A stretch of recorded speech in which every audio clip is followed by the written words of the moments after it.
Duota mums rekurentinė formulė. Rekurentinė formulė yra tokia, kai mes kiekvieną narį randame tik žinodami prieš jį buvusį.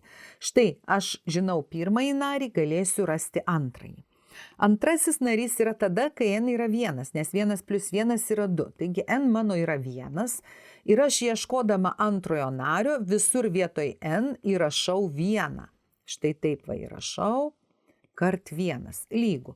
Minus 1 pirmuoju yra minus 1, x pirmas narys mano lygus 3 ir atimti 0,25. Iš viso minus 3,25.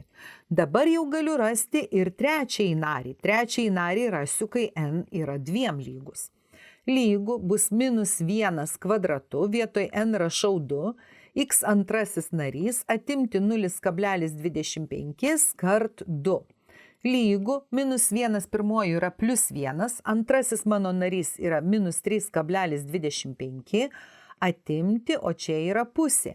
Iš viso gaunu minus 3,75. Minus 3,75.